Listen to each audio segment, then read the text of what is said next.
Hi friends, இந்த வீடியோவில் வந்து நம்ம என்ன பார்க்க போகிறோம் அப்படின்னு கேட்டிங்கன்னா, இப்போ வந்து நம்மளோட காஞ்சனா 4 பற்றி வந்து செம்ம பெரிய அப்டேட் வந்து இப்போ வந்து அஃபிஷியலாக வெளியே வந்திருக்காங்க. இந்த ஒரு விஷயம் வந்து ரசிகர் மத்தியில் ரொம்ப ட்ரெண்டிங்காக போயிட்டுருக்கு. ஸோ ராகவா லாரன்ஸ் அப்படின்னாலே வந்து நம்ம எல்லாருக்குமே தெரிஞ்சது ஒரு பேய் படத்தோட மாஸ் ஹீரோ அண்ட் டேரக்டர் அப்படின்ட்டு தான். ஸோ அப்படி தான் வந்து காஞ்சனா 1, காஞ்சனா 2, காஞ்சனா 3 அப்படின்ட்டு 3 பாகங்கள் வந்து ரொம்ப பிளாக் பஸ்டர் ஹிட்டாக வந்து நம்மளோட ராகவா லாரன்ஸ் கொடுத்துருக்காங்க. இப்போ வந்து அடுத்தது வந்து காஞ்சனா 4 திரைப்படத்தில் வந்து அவர் வந்து இயக்க ரெடியாக இருக்கார். ஸோ அது நடிக்கவும் ரெடியாக இருக்காங்க.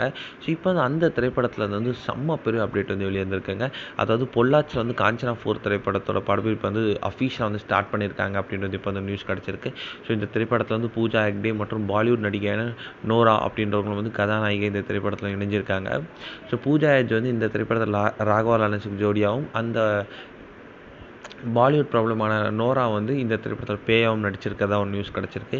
ஸோ இந்த திரைப்படத்துக்கு வந்து காஞ்சனா ஒரு பட்ஜெட் வந்து போட்டிருக்காங்க. அதாவது கிட்டத்தட்ட வந்து 90 கோடி பட்ஜெட்டில் வந்து ரொம்ப பெரிய ஒரு பிரம்மாண்டமான செட்டில் வந்து காஞ்சனா 4 வந்து ரெடியாக போதான்.